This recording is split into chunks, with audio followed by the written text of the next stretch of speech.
Badlands. Explain those Badlands. That's a hell of a name.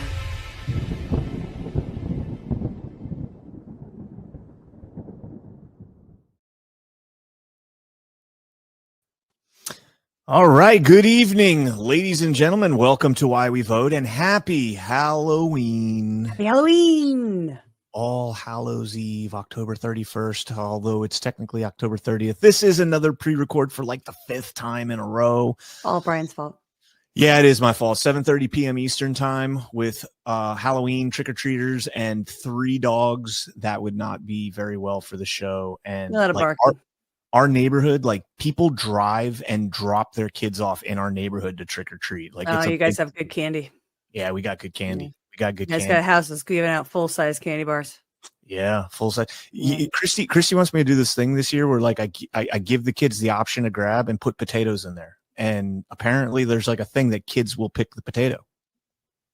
Well, I don't know. We're going to try it. We're going to try it. I'm going to get a big tub of candy. I'm going to get some little Yukon Gold potatoes and put them in there and mix them in. And we'll see. It'll be a social experiment. We'll see. I like it. All right. Welcome to the show, ladies and gentlemen. Before we get rocking with tonight, we've got a great guest lined up for you. But before we do that, let's get a couple words from our sponsors. And first up, a brand new sponsor here at Badlands Media. Check out My Shroom Vibe. Hey, Earthlings. I'm here on the streets of New York to tell you about something that's literally out of this world. You know, traveling between dimensions really takes it out of you, but I've found the perfect solution. My Shroom Vibe can now be your Shroom Vibe. Elevate your frequency. Get microdose capsules, gummies, and chocolate bars at myshroomvibe.com. Use code BADLANDS for 10% off your order. Trust me. Galaxy hopping demands balance, and ours comes from Mother Nature. Organic, not synthetic. It's the real deal. Cy Lee, if you know what I mean. Check it out. Your frequency will thank you. Visit myshroomvibe.com. Organic goodness, not synthetic. Use code BADLANDS. All right. God bless you. Thank you. Excuse me. I think. Okay. And then Ashe is going to talk to you guys about our good friends over at Tamarack Gardens. Are you looking for a better alternative to over-the-counter drugstore medications? Tamarack Garden began from a parent's desperate need for safe and effective options while their kids tired of toxic chemicals.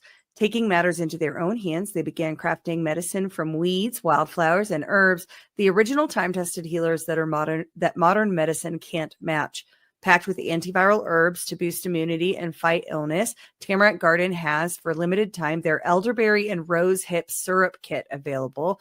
Not only is it delicious, no more battles with kids, but it's easy to make, and it will keep you and your family healthy all fall and winter. Introducing Tamarack Garden's new baby line. Clean, non-toxic, gentle for newborns and moms, relieving cradle cap, diaper rash, stretch marks, and postpartum pain. Visit tamarackgarden.com today and use promo code BADLANDS for $10 off your order.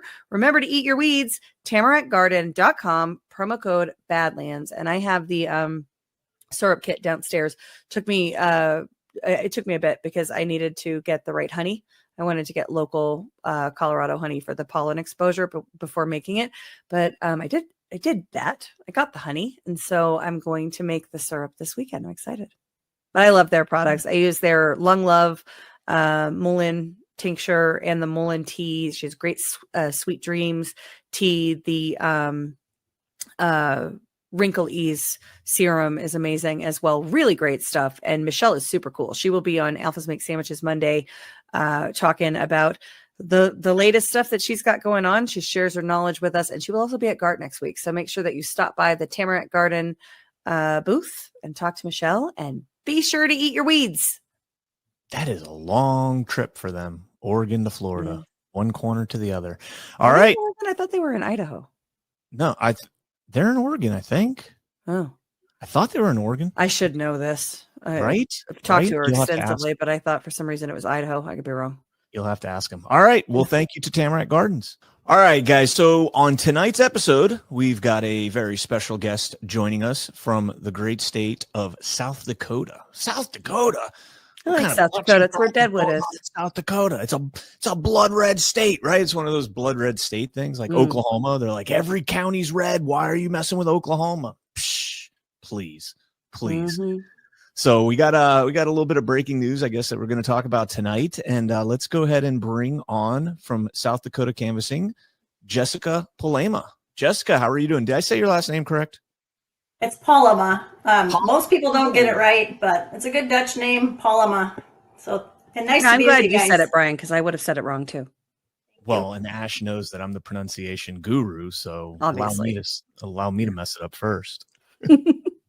Welcome, Jessica. It's good to see you. You guys too. Thank you very much.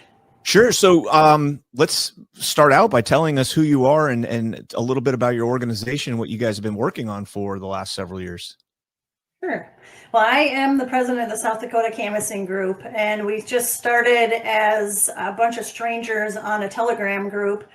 I think there was a America's First Audit, like Telegram group for every state. You guys remember, like way back in the beginning? Remember.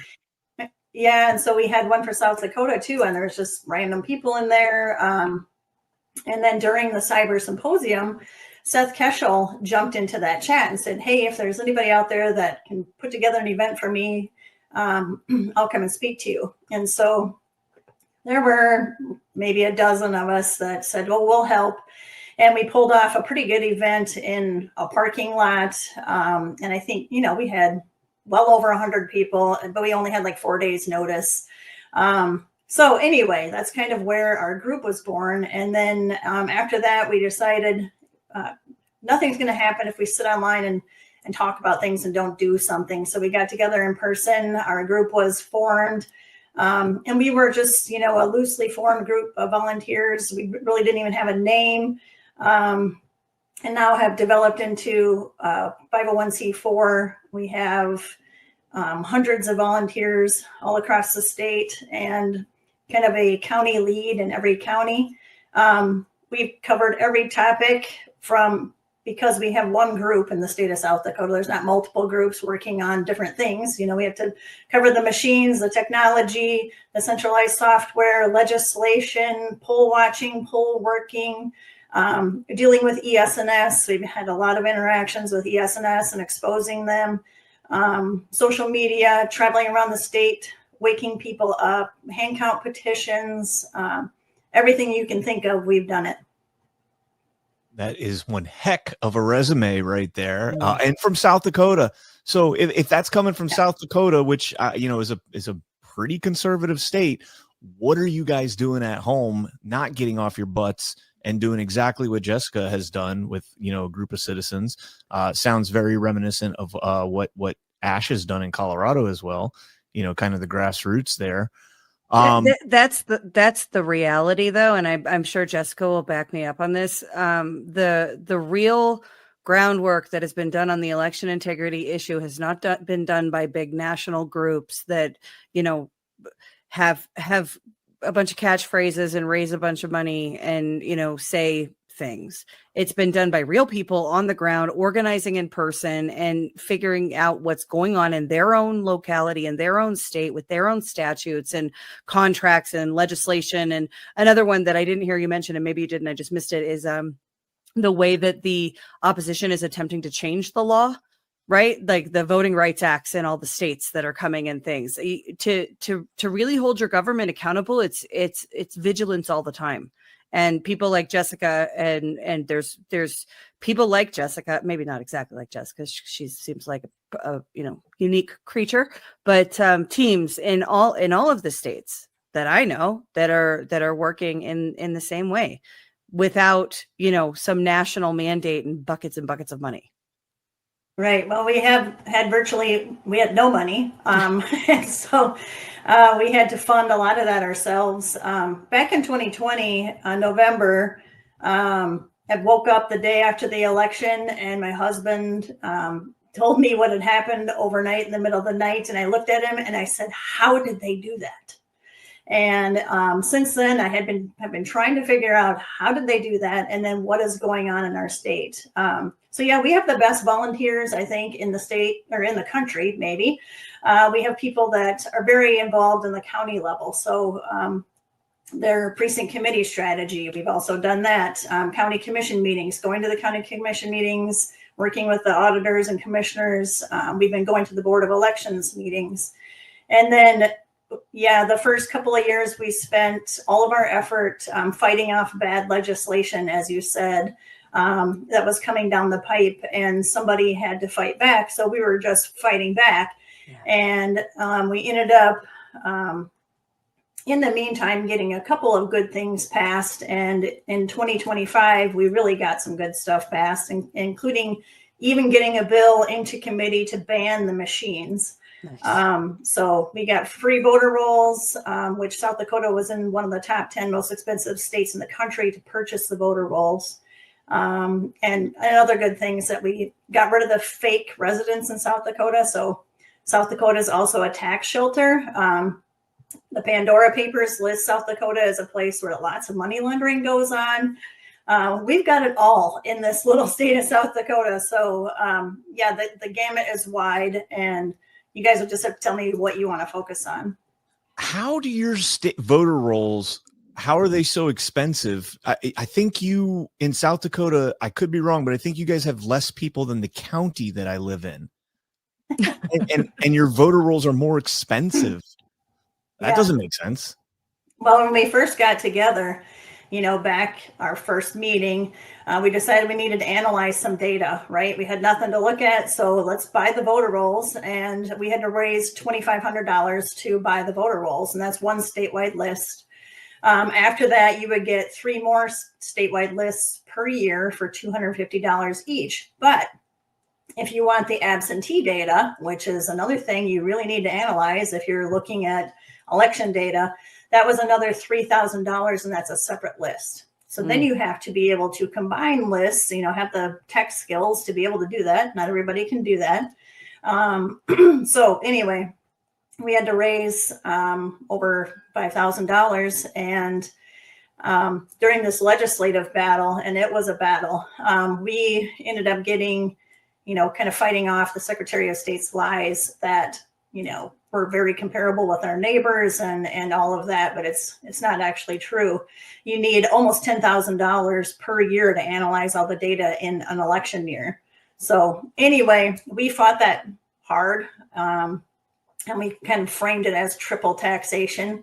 Our tax dollars, pay for the voter rolls, we paid for the software that creates the voter rolls, and then we pay for their tax. Our county money pays, the staff, the auditors, and anyway, and then we had to pay exorbitant fees again. And so we ended up, I got killed in committee. We got it smoked out on the floor of the Senate, and it made it all the way to the governor's desk and got signed. And it's very rare that a bill makes it from being smoked out all the way across the finish line, but we did it. So it's pretty exciting. So now they're free. You guys can go there today. They're posted.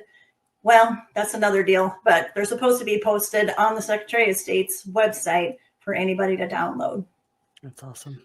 So let's, before we get into like the actual groundwork that you guys have accomplished and achieved in South Dakota, I kind of want to give our audience an idea of how you guys were able to go from, Captain Keschel calling you up one day and saying, hey, can you put something together, all the way out to being a 501c4, which is an absolutely incredible achievement in and of itself. How did you guys, because when I think of, you get a group of people together and you say, we're going to tackle this issue, did you guys decide to go after a specific issue? Did you kind of cast a wide net? Because if you cast a wide net, you're drinking from a fire hose or, from a waterfall at that point, because there's so much information coming in. So how did you guys kind of organize and structure yourselves to be able to grow into a 501c4? Well, blood, sweat, and tears, literally all of them. It's been kind of an excruciating, exhausting effort, if I'm telling the truth. We had, I'm an accountant by trade. So I had spent, over 20 years being a tax accountant. And so those kind of details allow me to see things like things don't reconcile, something's wrong. Auditability. Chain of custody doesn't exist. Those different things. The early group, and I can't remember what it was called before Cause of America formed. USEIP, maybe? Yeah. I think Okay. So we got connected with them, and we got connected with Rick Weibel. And Rick Weibel is the tech guy. So we were like, hey, we need a tech guy. Do you guys know anybody? And so we got connected with him. Midwest Swamp Watch, is that right? Midwest Swamp Watch. Yeah. He also has uscase.org now that has all of the hand count information on there. So go check that out. But we learned to work together because my accounting brain and his, like super science geek brain don't come at things the same way. So we had to learn to work together, but we certainly did. God, I think, if we go back to 2020 and look at what was going on, our little snow globe got shaken up, and all of the people that we know, just everybody got moved around. And when I was searching, so in 2020, I woke up and said, what the heck happened? COVID had already rocked my world. And I quit my job. I had been doing taxes. Tax season in 2020 was completely horrible. It lasted until May 15. And I said to my husband, I'm out. I'm done. I can't do this anymore. You got to give me a little while to figure it out. And he's like, okay, well, you can take the summer and, do whatever to chill. But, then you probably should get a job. And here I am 5 years later. 5 years later, but I was praying that whole time that God would give me something to do that would make a difference. And I didn't know what that was. And I certainly had never imagined something like this. But he put all kinds of people in our path, our core group, some people that have become as close as family back in 2020, 2021, we were a little nervous. We were kind of afraid of infiltration. We definitely learned some really hard lessons about who to trust and who not to trust, not just in South Dakota, but across the country. There were people leading you astray and all of those things. A lot of distractions. That's so real. Like I was wholly focused on Colorado at the time, but that is so real. 2020, the year of 2021 was trying to find the truth and also realizing just how messed up things are. And I don't mean the systems, that too, but I mean the movement, right? Like there was, you mentioned the America First audit thing, and that was there was one in Colorado, a group, but they wouldn't go to county level. There was a lot of resistance to going more granular than the state level, and that ended up causing angst and problems in the movement and people accusing you of things and all sorts of there was so much of that in 2021 for people that were grassroots trying to make change in their states. Lots of national things coming in and kind of just stirring stuff up and creating drama and having all these fights be about different influencers or different, who has the right thing about this and that. That's how I remember 2021. Yeah, I agree. So we're excited about getting connected with Dr. Frank or different people who are doing different things. And, we have a lot of people now that we work with nationally. But it was sort of sorting through who's good, who's not, who's telling the truth, who's not. But our mantra was nobody's coming to save us.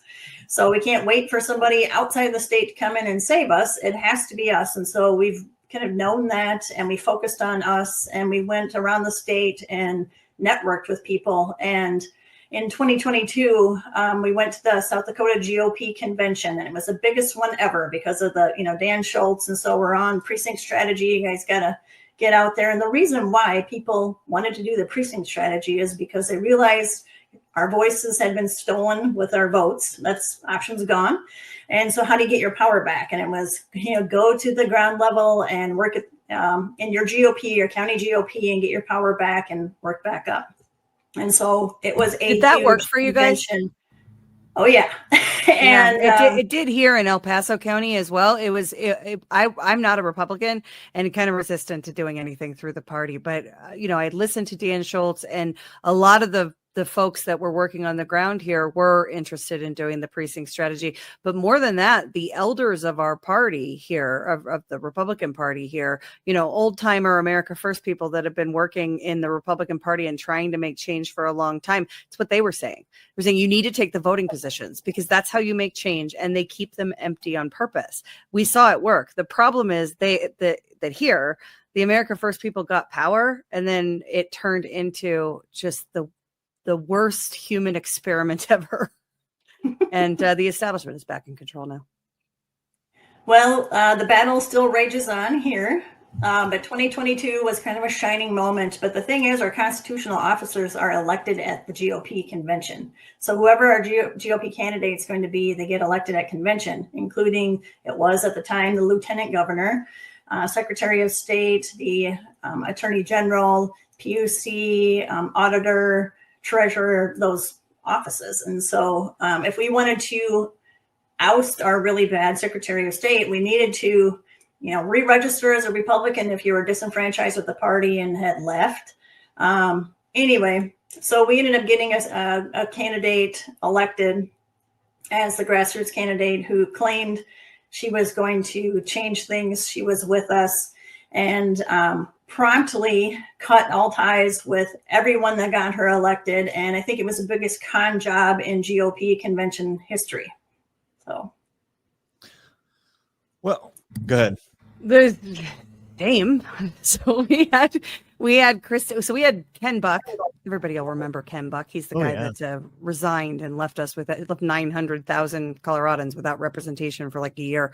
But he was the GOP chair at the same time that he was my representative. His little predecessor was up to be the GOP chair after that. And she was weak on elections, and she was establishment, and it was like 5 candidates came down to the convention where she made a bunch of promises to get all the excess candidates to throw their support behind her, all the ones that didn't have the top 2 support because she had one of the top, put her over the finish line. She promptly forgot everybody associated with whoever she made promises to, and it ended up being a pretty terrible. She was the one running the GOP convention when the clickers happened and Tina Peters was on the ballot to be Secretary of State here, and the Pam Anderson thing, that whole thing was that convention was a joke. I again, not a Republican. I was there covering it, and my mind was blown just by how unorganized and ridiculous it was. So, all right. So let's start first. I think you did an excellent article. I've got it here. You co-wrote that with Aaron Clements. It was published by Joe Hoft about the kind of lineage, the genealogy, as I like to call it, of Liberty Vote, who now is Dominion voting is now Liberty Vote for those that are living in a turtle shell and don't know. Dominion voting systems is doing business as Liberty Vote. Pretty much. No, exactly. That's the answer. Well, I mean, technically, a legal contract. We have no idea about any of the details of that purchase, but I think Jessica, we do know that Liberty Vote, that Dominion is doing business as Liberty Vote. That's what Liberty Vote CEO told all of the clerks here. Is that it's and it was actually the Dominion guy. It was Stephen Bennett, the Dominion rep for the region here. It said, clarified to all of the clerks in Colorado that the legal structure of this is doing business as. So that's why I said it is a fact, because it's my understanding that it is a fact. Okay.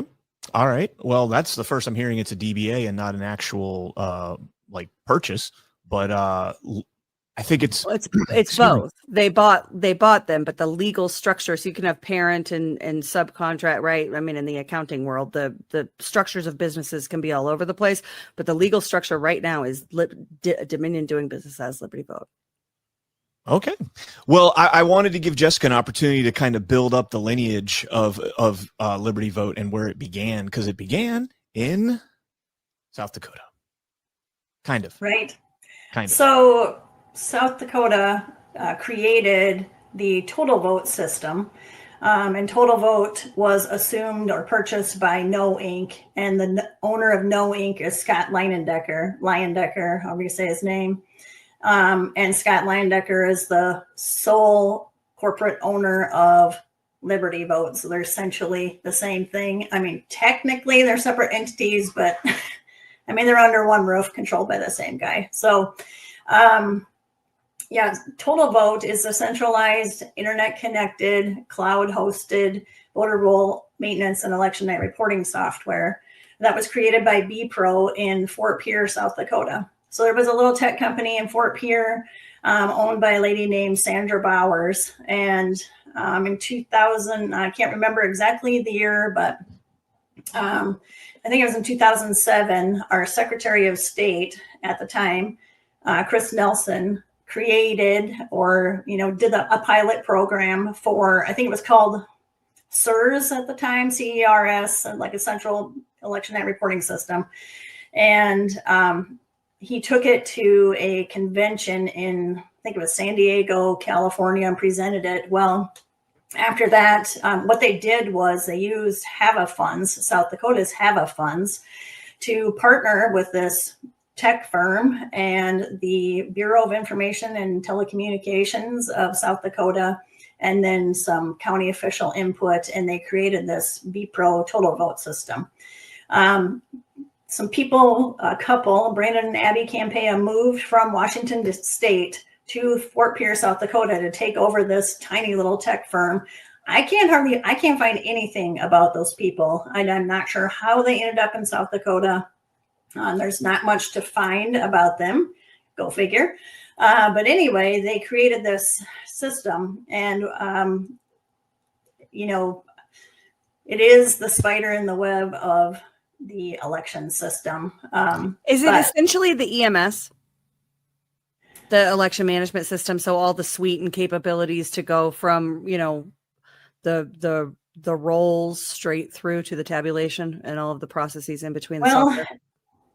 Technically, it's supposed to be separated from the tabulation, the tabulators, and that. And that in South Dakota goes into an ES&S EMS system where it compiles the votes, and then they, in a hardened laptop, and then it goes to the internet connected computer, the Total Vote computer, where they upload the results. So it has an absentee voting module, voter registration, election night reporting, UOCAVA, campaign finance, GIS mapping, precinct layout. It has everything to do with the elections, and it's hosted on the Microsoft Azure cloud.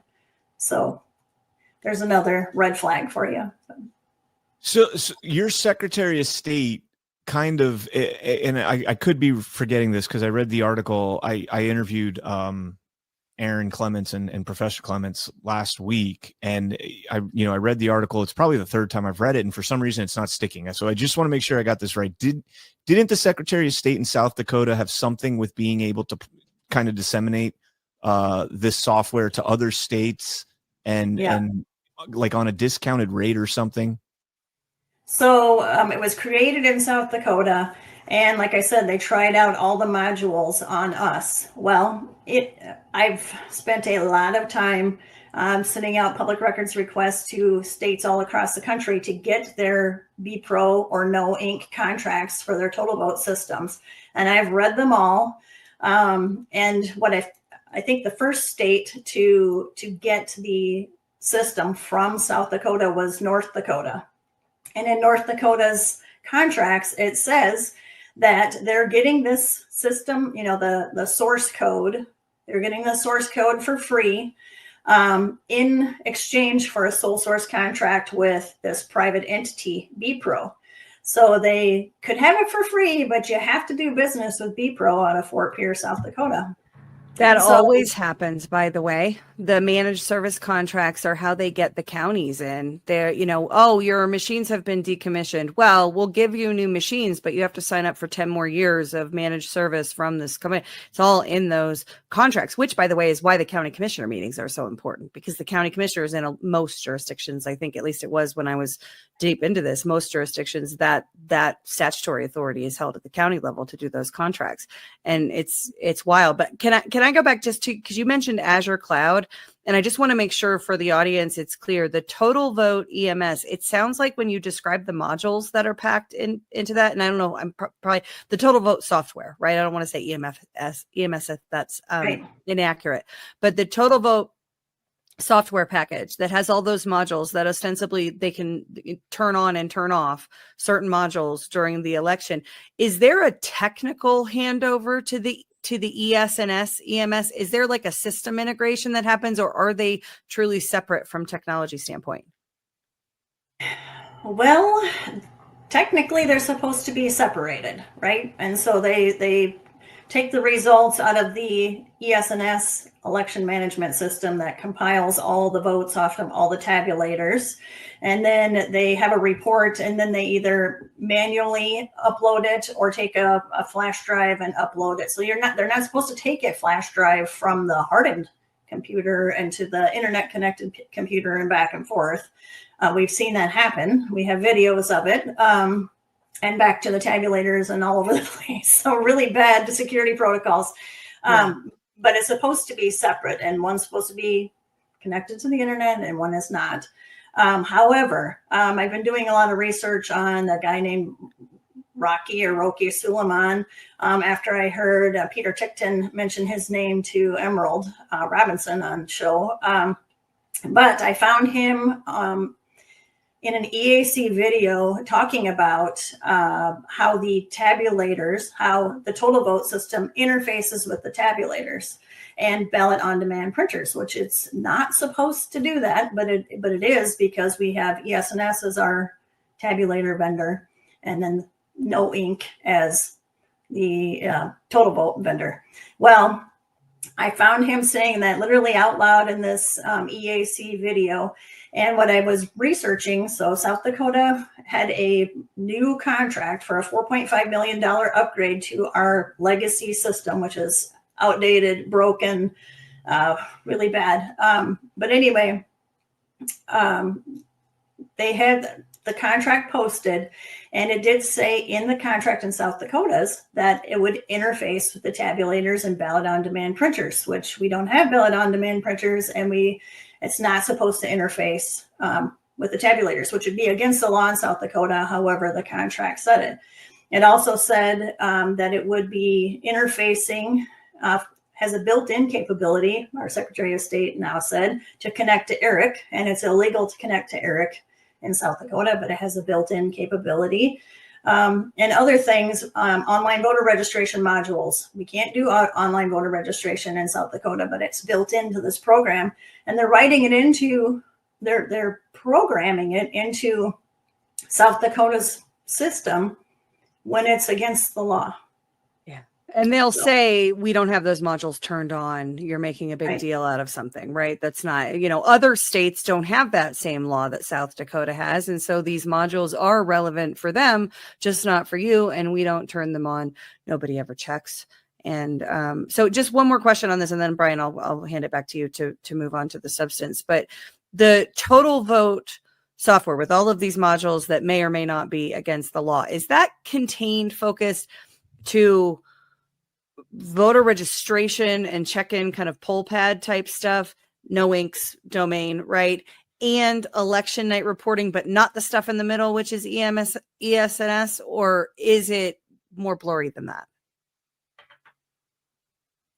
I guess I'm not sure what you're asking as far as the EMS system. I mean, and I'm only focused on South Dakota because that's what we've been doing the research on, but we can get more to the ES&S election management systems, which we found are uncertified in the state of South Dakota equipment. But anyway, those compile the tabulated results, and it's not supposed to interface with the total vote system at all. So the results reporting is part of it. It is part of ES&S or part of total vote? Total vote. Total vote. And is total vote also the more kind of the way we think about No Ink in terms of the poll pads and the, checking people in and all of that. So that tells me that you've got this company, No Ink plus the total vote that they acquired software at the beginning of the process and at the end of the process. And then you have ES&S in the middle. Is that right? Yes. Okay. Yeah, essentially, yes. And in somewhere in there is a cloud connection. And if folks don't understand how significant that is, I think most, if not all, and it might be all, breaches of cloud infrastructure have happened on the client side. It's never Microsoft or IBM or AWS that has a breach, a critical failure on a breach. It's the responsibilities of the clients, meaning in this case, the government. The government is responsible for all of the detailed security of the cloud infrastructure to protect our democracy. That's freaking terrifying. Right. There's probably a lot more to be said about the Microsoft failures. And I mean, I can detail some of those for you if you want, that we've experienced in South Dakota, and then how it relates to other states actually canceling their contracts with no ink. I would actually like to hear those details, because Microsoft is this isn't Microsoft's fault. This is the election officials the election offices themselves. I don't want to put the blame squarely on any individual, but every place that we've ever had any type of quality access to machines and the systems, Microsoft is always like woefully outdated on the systems. There's never any updates to the antivirus. There's never any updates to the infrastructure on it. You're finding, of course, as you guys were talking about last week, Ashe, the MySQL database is on there, all that stuff. So yeah, I'd love if you could go a little bit more into the Microsoft aspect. Okay, so I've written more than the article that we kind of started talking about. That was the first one. That had been, a year of research. There's some things that we found that we left out because we couldn't verify. But I have kind of stayed on no ink, and I know the Clements have too. I work with Aaron Clements a lot, and kind of created a virtual library of all of these states. And I was kind of watching what was going on. We have friends in Pennsylvania and in Oregon.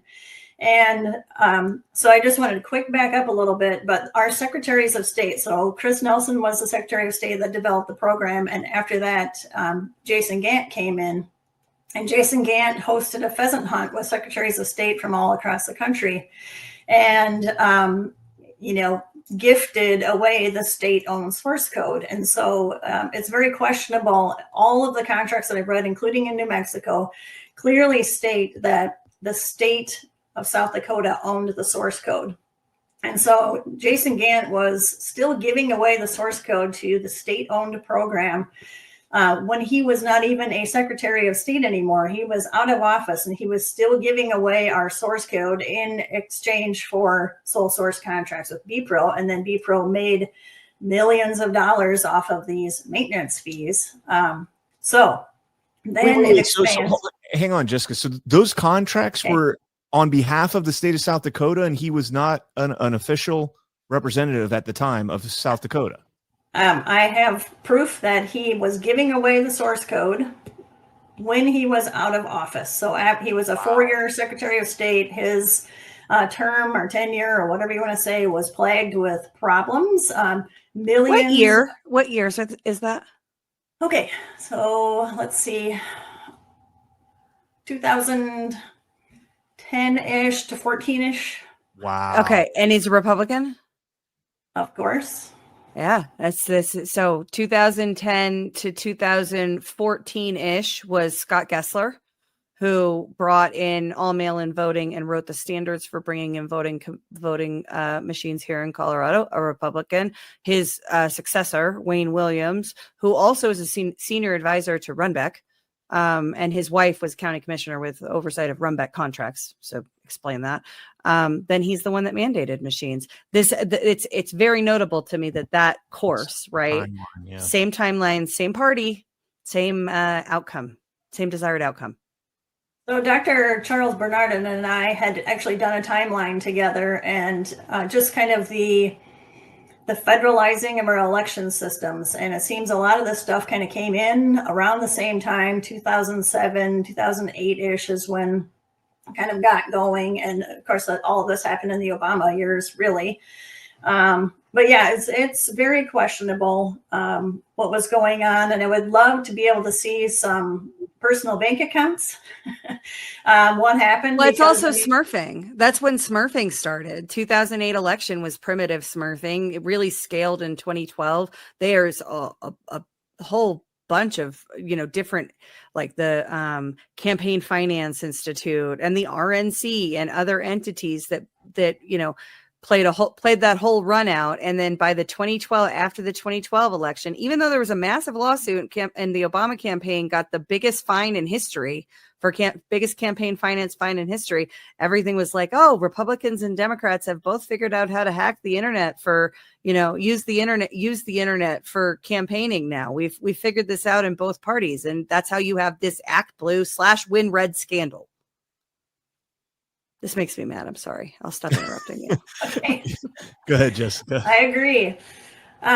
Okay, so the software program then expanded to places like Hawaii, Oregon, Washington, Pennsylvania, Nebraska, New Mexico, Nevada, kind of all over the place. And anyway, so it expanded to Oregon and Pennsylvania. And Oregon and Pennsylvania, I was watching them because, like I said, we have friends there and we're kind of sharing information and, hey, can you do a public records request and whatever.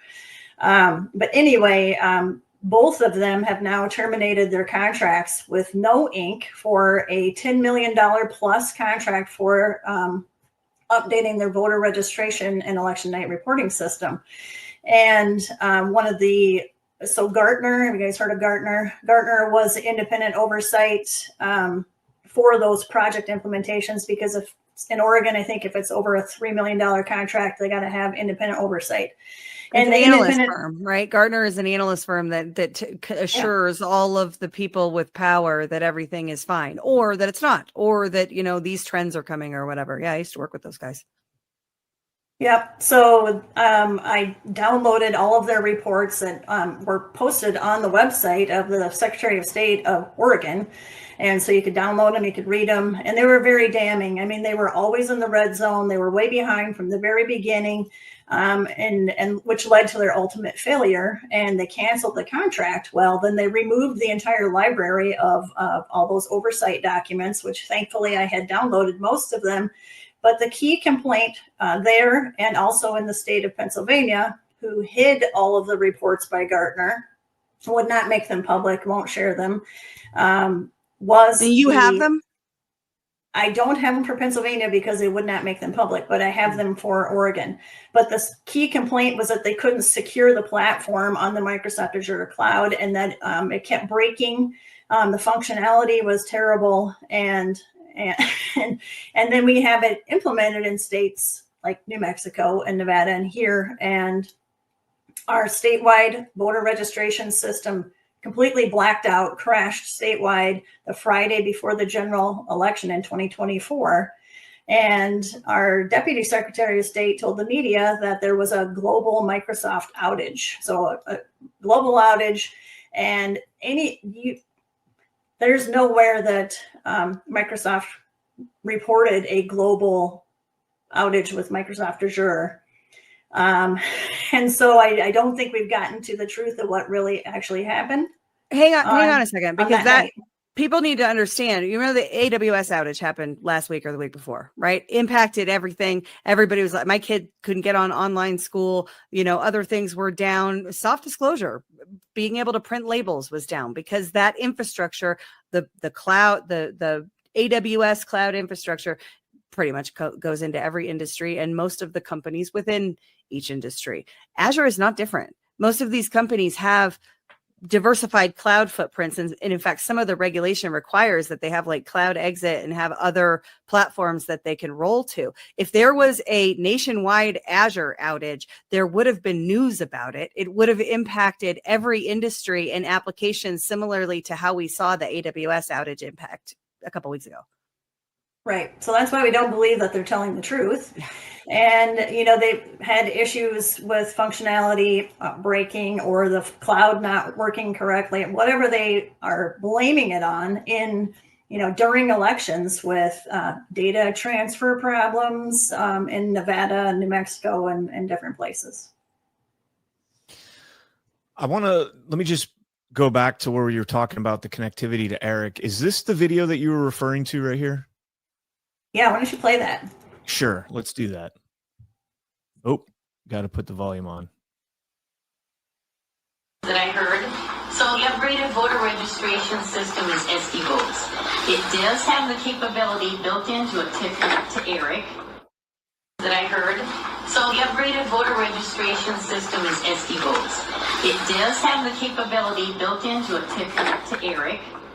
Okay, so your system, they're saying there is SD votes, and she's acknowledging that it does have the ability to connect to Eric, which is the Electronic Registration Information Center, which handles voter rolls in I think 26 states right now. I see a big problem here when you have No Inc. buying out the CEO of No Inc. via Liberty Vote, buying out DBA, whatever you want to call it, as Dominion Voting. You've now taken a system that we've for so long said we need individual sectors in our systems. You can't have poll pads, registration systems that are connected to the internet also being parallel with the voting system themselves. Like I just think a system that's supposed to be air gapped, you've now put everything into all your eggs in one basket, so to speak. And to me, regardless of whether or not Liberty Vote is an up and up company or not, that's still a massive vulnerability in my opinion. And hearing now that there's capabilities of these systems to be able to connect directly to Eric does not give me any more confidence in this system. Right. Well, we've asked a lot of questions, which nobody can answer. We've been putting them on the hot seat for years about these programs. And our Deputy Secretary of State even said in a legislative committee that, we don't have anyone that knows anything about these things when he was questioned about technology and cybersecurity. And so it is an issue. We're relying on whoever they are, people out of state that work for No Inc. And, are they even in the country? I don't know. We don't know who these people are. So that our Speaker of the House had brought this up, like they're concerned because our vendors are people that we don't know and that really want to bring it back into the state of South Dakota. So at least we have people here that we can see and talk to, because the people in the Secretary of State's office have no idea what the program's doing. They have no oversight of it. They're blindly trusting the vendor. And I don't think in this arena, anybody deserves blind trust. That's how it's set up though. Yep. Because the local officials have no technical expertise. They're dependent upon the experts. And you have these, first of all, dependent upon the vendor, right? So when the poll chief thing went down, I called my county and I'm like, hey, we're using poll chief and this is a problem. And they got back to me and they're like, oh, it's fine. We confirmed with the vendor that there's no Chinese access. And I'm like, well, the vendor was just arrested. So why are we? And that's it. That's their point of escalation. If it goes beyond the vendor, then it goes to something, at least in my state, and I think it's similar in your state, goes to something like the professional association, where you have the technical experts that can advise the clerks on how to respond to their constituents about things like, SQL Server or LibreOffice or whatnot. And that's all just a control. It's all change management. It's all control mechanism for keeping the message consistent and not ever actually addressing the real vulnerabilities and concerns that we have. Right. In South Dakota, it's the Association of County Officials, and that's where they bring in CISA, and CISA had been EAC. Yep. Propaganda that the people are the biggest threat to the elections. And then you have the poor attacked, election workers, that there's no documented cases ever in the state of South Dakota of something like that happening. But apparently we are very threatening when asking questions. Yeah. You have the vendors you have the elected officials, because they don't they don't know any better, right? They don't have the technical expertise, and our elections have become so technically dependent that you need an expert class to advise you. Then you have the escalation to the professional associations. Then you get and that's the county and state level, but then you get the like David Beckers of the world that are doing exactly what you're saying. Oh my God, anybody asking really mean questions of an elected official, well, that's a threat. And so you have that elected official support legal fund thing where it's another handling mechanism where the entire ecosystem, the elections ecosystem, they're all on the same page. And we're the enemy for asking questions. They never actually answer the questions. They run from them and call us names and sue us or demonize us in other ways, but they never actually answer the questions. Yeah, this was something I just rehashed yesterday. Actually, I did a live stream on my YouTube because with having YouTube back, I'm trying to get this information out to people who might not have seen this before because it was censored over there. And talking about the private public partnerships that Ashe always likes to talk about. The security in our systems was DHS approached all these counties throughout the country and offered them free services to secure their elections. And what election official, because we talked about this, Ashe, with Colonel Smith, not your last episode, but the last time he was on with both of us, where, he's saying that a tech expert that's going to be able to actually reinforce these systems and troubleshoot these systems and figure out what's actually happening with these systems is somebody that's costing $500,000 or $600,000 a year in salary. And most of these counties don't have that type of financial allotment that they're able to use for that.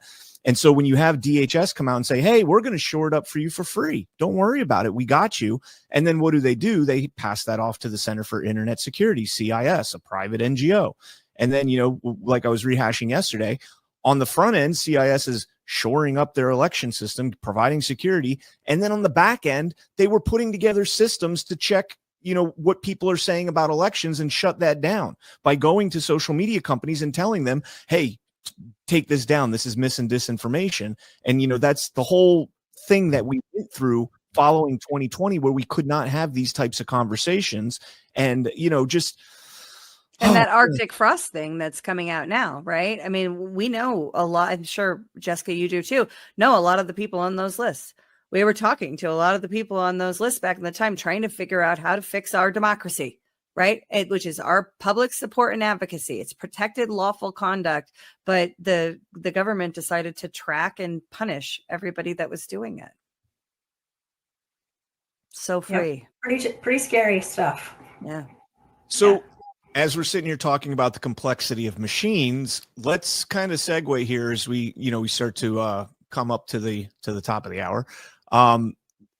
Tell us about how you're working in South Dakota to get rid of the machines. Because, and just real quick to mention this, we've had Colonel Conrad Reynolds and Will Huff on the show before in Arkansas, where they have a couple counties down there that are moving. Well, one completely moved away from the machines, and the other one, I think, was set to do it in the last election, I believe. And or they voted in the last election to get away from the machines in Independence County, I believe it was called. And they moved away from there. And of course, now the attorney general in Arkansas has gone after Colonel Reynolds, and he was arrested or indicted last week over electioneering for conducting exit polls, which is mind blowing to me, how you can electioneer to somebody who already voted. But I digress. So tell us about your efforts in South Dakota and how you got that rolling. Well, we've also developed a hand count method that, okay, my dogs are just busting in my office here. That's Sorry. Okay. We're very dog friendly on this show. Very dog friendly. Anyway, so we have a hand count method. We had been out kind of training people, held hand count training sessions all across the state. We had one at an event at the Capitol, and some brilliant people in the state of South Dakota, volunteers that were researching the law. We're trying to figure out a way to be able to bring this to a vote of the people, because I'm sure it's the same way everywhere. These machines were ushered in with federal bribes, and none of us got any input on whether we wanted our votes counted with tabulators or not. They just were there. So they found a way to bring a petition at the local level, county level, to the county commission to put it to a vote of the voters, whether they want tabulators or hand counting. Really easy. And there's no way out of it. When they meet the signature requirements, it says they shall put it to a vote of the voters. And, this was happening late fall, I want to say 2023. They collected signatures through the winter in South Dakota, door to door, wherever. And the powers that be, the establishment rhinos in South Dakota, caught wind of this. And when the first petition was presented in Lawrence County to the county commission, they were upset, and it was just kind of a war. Well, some of these people, and then the next one was McPherson County, and McPherson County presented theirs, and their state's attorneys, their county commissioners, and the county auditors flipped out. And what happened behind the scenes was absolutely incredible. But some of these, establishment rhinos in South Dakota put together a bill. They were conniving and scheming with I call her the establishment's hitman, Sarah Frankenstein. Frankenstein's really her last name. But she was the one that they sent in to lobby for this bill and to stop the hand count effort. And so they hoghoused a bill, which they have these vehicle bills that they let sit there in case they have anything they need to shove through last minute during session. They hoghoused a bill. The lobbyists were the only ones in committee because nobody knew they were going to do this. They hoghoused the bill, changed it to allow the county commission to deny petitions based on whether they thought they were legal or not. So basically they usurped the power of the judicial branch. Anyway, they shoved it through the back door, and it turned out to be, again, all-out war in the legislature, and it died in a tie vote. So one vote shy of getting an unconstitutional bill passed in an effort to stop us from circulating these petitions. Did you say hot house or hog house? Hog house. So like pork, like the opposite of pork, though, because pork is shoved in. Like the idea of pork is a legitimate bill that is packed with a bunch of stuff. But this, I think what you're talking about is the pork is the vehicle for a legitimate policy that they otherwise can't pass, that they want to rush through or cram through. Yeah, that's just the term for it here. And that's they have an empty bill. They have bills with a title with no substance, and then they use them for whatever they deem important that they have to shove through at the end of session. So, but after that, the lawfare went to the county level, and there were 7 counties that got these submitted to the county commissions, and they were all denied. They all had the identical. They were handed something to read, I'm sure drafted by Sarah Frankenstein, that said why they denied these petitions, and which is illegal because who's Sarah Frankenstein?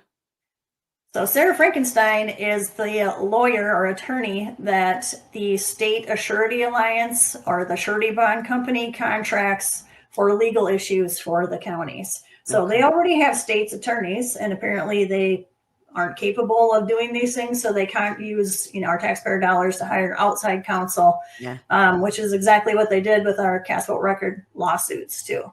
But anyway, they unleashed a whole new brand of lawfare against us. Nicole Braithwaite, Air Force veteran, filed a pro se case herself. So did Jeff and Jolene Stewart in Charles Mix County. And of course, Sarah Frankenstein shut them down. It was crazy. We couldn't find a lawyer. Nobody can find a lawyer in South Dakota because the state bar is completely controlled. 2 lawyers had told them, I'll take this case. It looks like a slam dunk First Amendment. I mean, this is going to go all the way to the Supreme Court. And a week later, it's like, sorry, I can't help you. And another lawyer had actually gotten a phone call from Sarah Frankenstein warning him not to work with the grassroots people. That's not just a South Dakota thing. That's Project 65 project, whatever you call it. Yes, well, Senator Tom Daschle is from South Dakota, right? And he's one of those on the board or that started this. Wasn't he the Senate Majority Leader in Nancy Pelosi's first run as Speaker of the House? I remember them doing a response video to the State of the Union. I think it was a Bush State of the Union, if I'm not mistaken. And they just both look like demons, much younger than they. Is Tom Daschle still alive? I believe so. Yeah, so much younger than they are now. But I remember just getting shudder chills watching their response to the State of the Union one year. My memory of Tom Daschle. Not surprised. He was majority leader from 2001 to 2003. So Bush, yeah. Yep. Good memory. Yeah, I was in journalism school right at the 2000 election, and then glued to Fox News as post 9/11. I was Fox News' biggest fan. So, all right. So as we start to wrap up here, I want to go back to unless you have any follow-up questions there, Ashe. No, I mean, I think it's, I'm fascinated by the Gartner part of the conversation. I'd love to continue that with you offline, because it's one of the things that's always bugged me is that we don't have, where are all the technical experts? Because the architecture, the information architecture, technical architecture of these systems would be ripped apart in any other industry by the analysts, by the people whose professional credibility and, business, their livelihoods rely on telling the truth about these things. These are the entities that rank different, Gartner ranks all of the different major players within industries. Who has the strongest solutions on this? Who has the, where are the weak spots? All that kind of stuff. And that domain of knowledge is just absent for election, and we get it replaced with things like EAC or non-technical people coming out and saying things like safest and most secure, which is things that technical experts don't say. So the fact that there are Gartner reports, at least for South Dakota, that were buried, that to me is very interesting. And I don't think I knew they exist. Brian, did I know that those reports? Did we know that existed? No. Yeah. They're pretty interesting, and like I said, pretty damning, because most of them are in the red zone, and some of the comments in there are kind of what we see happening live in the voter rolls and with the election night reporting. So, and it should be unacceptable for Pennsylvania, for anybody that lives in Pennsylvania, for you not to have access to those reports. I would imagine that they might be, maybe it's just in the swing states or something, but I would imagine that South Dakota's not a swing state, right? I would imagine that they probably have those analyst reports, and not just, maybe it's Gartner and Forrester or the other analyst players, but that should be one of the most important independent assessments. That's what we're talking about, from expert level players who do this across every industry. That's the kind of information that you would think definitively tell the truth. So the fact that it's been hidden, and you have it for South Dakota, but the people in Pennsylvania could never get them because they were never made public. These are some of the most public reports that are ever produced for industries, because they're what drive purchasing decisions from a business to business standpoint. Which solution am I going to pick? What does Gartner say? Who's the best? What are they the best at? Where are the issues? What do I need to consider? That's how that whole thing works. But it's just absent for elections. What? Yeah, the Pennsylvania Senate hearings, I actually sat and watched some of them, and they wouldn't give them out because it would it's a cybersecurity risk to make them public. But I don't have them. So clarification, we don't have anything like that. There's no oversight of our program in South Dakota for South Dakota's SD votes, which they just rename your legacy system with something new. But they're for Oregon. It was the Orvis project, ORVIS, for Oregon. And I have a ton of them, and I will send them to you. So. Yeah, I want to see them. Thank you. All right. So we're going to wrap up here, and I want to play a game, and it's a very, love a game. It's a strange game. We're going to play a game called Try and Be Positive. I'm just going to name it that.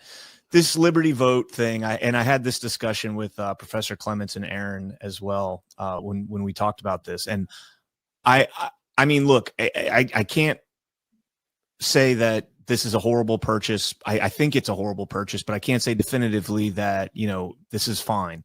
There are a lot of things about this purchase that make me scratch my head. And, Ashe is well aware I got into a kerfuffle with Raheem Kassam over Liberty vote when he said ding dong, it's dead, whatever. One of the things he said was, you know, you weren't in the White House when this deal was brokered, which, okay, nice flex. Trust me, bro. It's a pinky Right, promise. right. It's totally Trust a good thing. But it's not lost on me that this was in the White House, that this deal did go through. Allegedly. It seemed allegedly, keyword, very fair, but allegedly this had some, you know, oversight being conducted in the White House. It's not lost on me that some of the lawsuits were dismissed. Some weren't, but some were. You know, most were. The only two I know of that weren't dismissed were the ones against Lindell and Patrick Byrne.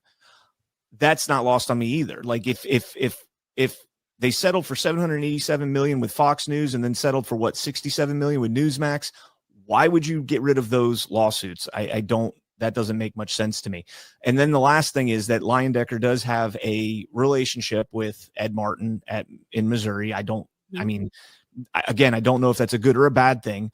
The only other thing that I will say is I did ask Aaron this. I think it was Aaron. I asked both of them this and couldn't really point to anything specific, but what controversy in the 2020 or 2022 elections has No Ink directly been involved of, or even, you know, kind of alleged to have some impropriety or something along those lines? Is there any situation where No Ink has had a major controversy regarding the elections?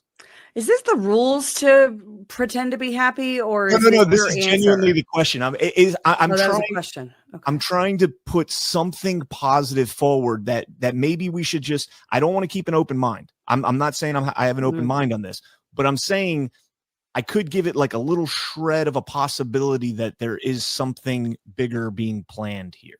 Yeah, I tried. I was trying to be real optimistic when this was announced, and then the Liberty Vote people started meeting with Colorado clerks, and in those meetings they said nothing is changing. They said it's Dominion doing business as Liberty Vote. In the context of that was the question I believe they were asked was, what's going to change between now and 2026? Like, what do we expect? What are are all of our contracts going to be changing to reflect things and, you know, to reflect the changeover? And the answer that the clerks were told, you know, I have this independently from a couple different people that were there in the room, that nothing is changing. This is to combat the public. We've got to get Dominion out of the headlines. We have to get Dominion out of the headlines because Dominion is toxic waste from a public trust standpoint. But the footprint is good. The client, you know, they've got a great client footprint. They've got machines all over the place. We've got the capabilities, and, you know, we can refresh some things. We can retire outdated end of life equipment. We can maybe merge software stacks. This is the question I have about this, Brian, is what's the roadmap for Liberty Vote? Is Liberty Vote a holding company that's going to have a bunch of things under the umbrella like Dominion and No Ink and whatever else this guy buys? Or is there some roadmap for the technology where we're getting some new technology company with, you know, the best parts of all? And I don't want any of these companies to exist, just to be clear, but the best parts of the different companies coming together into a new election system that we can trust. I don't think we have any of those details. We haven't been given that level of granularity of what the plan for Liberty Vote is. But as I understand it right now, this is a branding exercise. It's to deal with the issue of Dominion through a rebranding. That's how it was explained to the clerks. Jessica? Well, back when in 2020, when No Ink purchased BPro, they received a large injection of capital from a private equity firm for acquisitions, and then they bought BPro.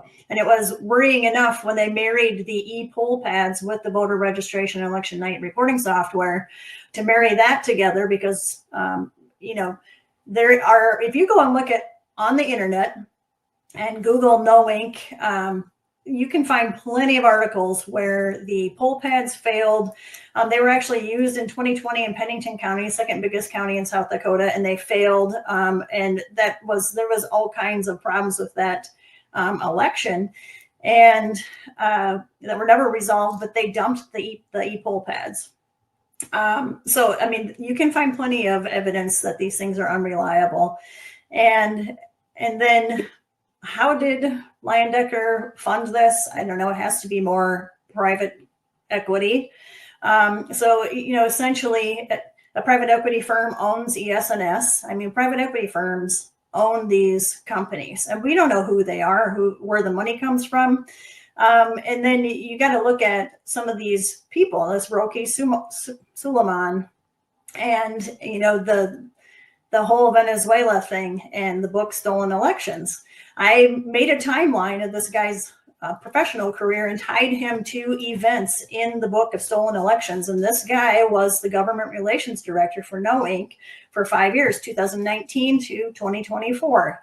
And he's been a globe-trotting Democrat who has been, you know, working with U.S. aid-funded NGOs all over the world, and happens to be, I mean, we know what was happening with regime change all around the world. And the thing was, I was doing this research, and in these elections where, you know, they start, whoever they, you know, the powers that be wanted to win, even if they didn't implement machines, they implemented digital uploads of the results and voter registration software. So unless the Trump admin is decommissioning those Dominion machines, unless they get rid of the centralized internet-connected, cloud-hosted software that's on the Azure platform where the Albert sensors are, and everything in between, unless that's all going bye-bye, you know, we can't stop doing the work that we've been doing for the past 5 years, because nobody gets a free pass anymore. I mean, we've done way too much research. We've given up too much of our lives to expose these people for what they really are. And I just, I'll have to see it to believe it, to think that it's a good thing. But, you know, if you can show me the money, show us. Until then, we're going to keep screaming from the rooftops. Yeah, I'm with you 100%. I'm not saying that I'm like all of a sudden a reformed election denier. I'm still an election denier to the fullest extent of the term. So just to piggyback off of what Ashe was saying about nothing's changing, and you know the things that we were promised when this deal first came out versus what is actually being said behind the scenes. I would be curious still to see if we do get this independent third party audit, and how public and transparent that audit is actually going to be. Isn't it like Indiana Labs or something that's going to be conducting it? Idaho Lab. Well, so the No Inc. guy, or the Liberty Vote guy, same guy, said Idaho Labs in how it was communicated that I heard it, but people are saying it's probably Idaho National Laboratory. I don't know. Did we hit the breaking news though? No, but we can hit that. The one thing I would say real quick is if there is going to be a third party audit like that, I would like to have somebody that's been, you know, a prominent figure, you know, somebody like a Clay Parikh or a Ben Cotton, or somebody that's been on the front lines of the, you know, the technological aspect of this battle, to oversee that in order to, you know, ensure that we're actually getting an actual, you know, full and robust audit on the machines. But yeah, let's get into the breaking news and then we got to wrap up. Okay, well, I was just going to share with you guys today, like I said, we've had the Secretary of State kind of on the hot seat about the No Inc. contract, and I had drafted a rather lengthy complaint of those things that they were implementing that appear to be against South Dakota state law. She was asked to come in May, and they were very concerned about her testimony in that meeting in the Government Oversight and Audit Committee, our Operations and Audit Committee. And they sent her a list of questions, and they wanted her to come back and said, you need to come back and address these things. Well, in between there, the election director was terminated. And she had been the one, the NASED, CISA, DHS, indoctrinated person that did all the talking. And our Secretary of State can't answer a question to save her life on election issues. But anyway, so she has been kind of ditching them, and she was required to come back. Last time she said she was out of town. And so that's why she didn't make it. And the GOAC committee found out that she actually was not out of town, and called her on it, and then was required to come back today and was put on the agenda, had to come back today. Well, there was an auditor training in Pierre, South Dakota, scheduled for Monday through Wednesday. And a couple of days before, or I don't know when, just recently, they rescheduled it to be from Tuesday to Thursday. So she could have a conflict with appearance at the GOAC committee. Well, the GOAC committee, like I said, just got their subpoena power back in the legislative session. And they used it today. They subpoenaed her. They're going to subpoena her. They voted on it unanimously during the committee hearing today to subpoena her to come back and sit in that chair and answer the questions. And they said that nobody else is going to sit in that chair because she was the one elected by the people. She's the constitutional officer that took the oath, and she is the person that needs to answer these questions. And they, again, mentioned us and that we've been here testifying. Are they correct? We won't know, but we need some answers, and the other side can't answer. Yeah. And I always say this: show up just to get people activated. All you got to do is sit there and listen. Show up to the county commission meeting, show up to what legislative hearing, show up anywhere and just listen. And when we're listening to in particular, Secretary of State's office, every time they open their mouths, they incriminate themselves. And so they cannot answer questions because they will be incriminating themselves or the vendor. And I know that they're terrified of that. Eventually, I just think it's interesting timing that this is happening while No Ink was kind of thrust into the national spotlight. And our research that, we had done for years and years, which, got little traction then, is now, very relevant. So anyway, congratulations. Huge deal. Yeah, huge deal. Yeah, today. Congratulations. I'm really jealous. I almost said Janice. Because I'm jealous because I want Jenna to be subpoenaed and have to answer questions. Yeah. And I hope they use their subpoena power to get some of those documents that they redact, get some email communications and get some of that status update because, the Pennsylvania and the Oregon contracts got pushed out 4 years past their original go live date, and South Dakota is now off schedule. From our September go live date, which I told them was going to happen, and no new go live date set. So anyway, I think we're starting to become, maybe in the eyes of the legislature, maybe we do know what we're talking about. And, our election denier, conspiracy theorist label that was slapped on us immediately because we've stuck with it and only put out verified information. I think they're starting to understand that we tell the truth. Yeah. God bless you guys. That is absolutely awesome. That is awesome. Well, Jessica, thank you so much for joining. Where can people follow you online? sdcanvassing.com, and we have a Substack. We have over 150 articles on South Dakota related election issues. We have a Rumble channel. We're mostly on X, and some of the posts go nowhere, and then some do. Facebook super censored, but some of the people that just can't get off Facebook are still on there, and then we're on Telegram. Yep. There you go. Right there, guys. Give them a follow at SD Canvas with 2 S's at the end. Give them a follow at SD Canvas. Again, Jessica, thank you so much for joining us. Tremendous work on the BPro No Ink dig that you did. You and Aaron have done awesome work, and hats off. Thank you. And thank you guys too. Keep up the good work, and thanks for getting the message out, especially on this election stuff. Appreciate it. Absolutely. God bless. All right. Well, that is going to wrap up. Man, that is so awesome. Smash the like, everyone. Heck yeah. Smash the like and make sure you guys follow them. SD Canvas on X. Great follow. Tons of information.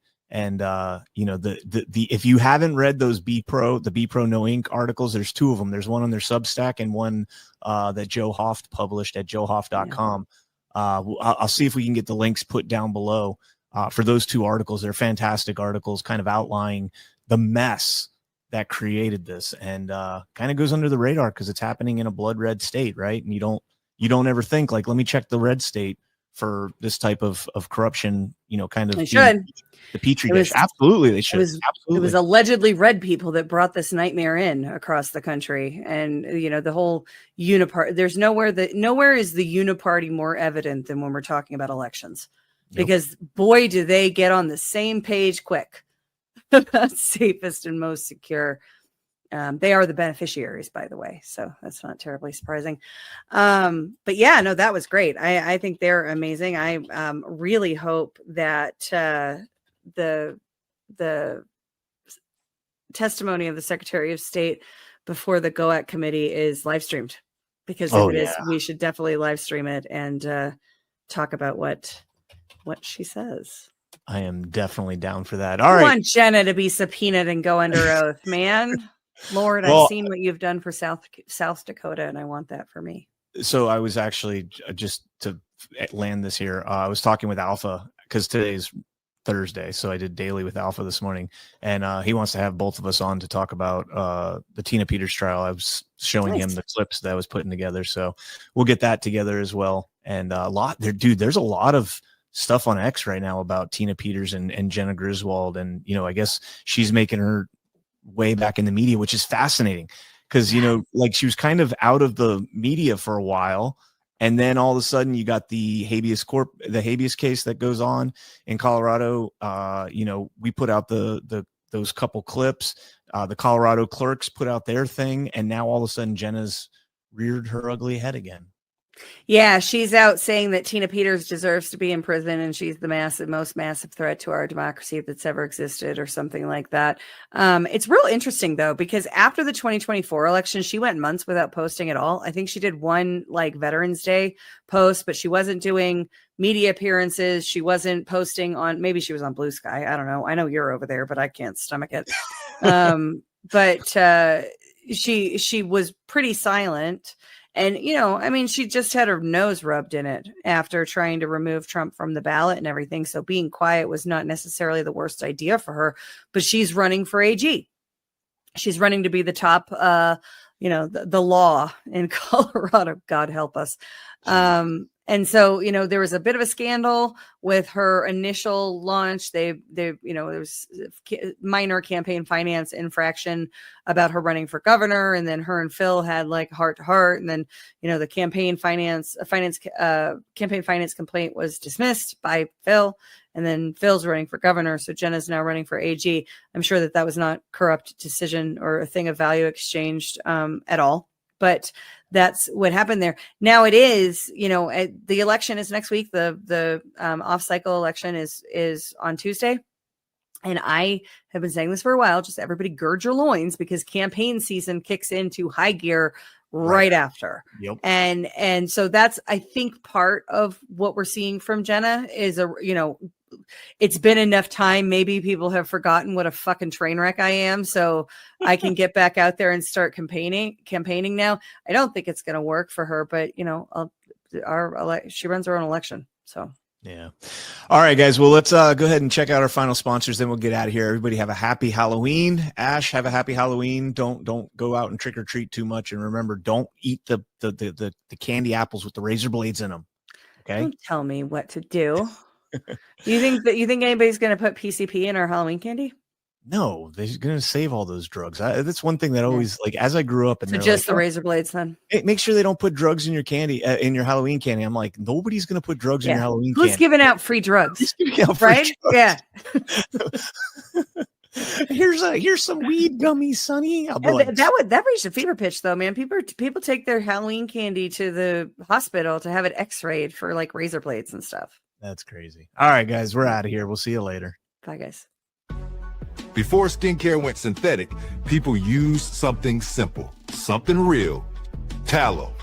Grass-fed and finished beef tallow is packed with vitamins A, D, E, and K. Nutrients your skin actually knows what to do with. It locks in moisture, restores elasticity, and defends against winter dryness. No water, no preservatives, and no BS. Unlike plant oils or chemical creams, tallow mimics your skin's own structure.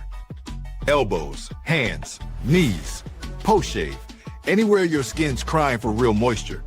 perfect for gifting or keeping your own skin soft when the cold hits. Visit softdisclosure.com and use promo code Badlands for 15% off.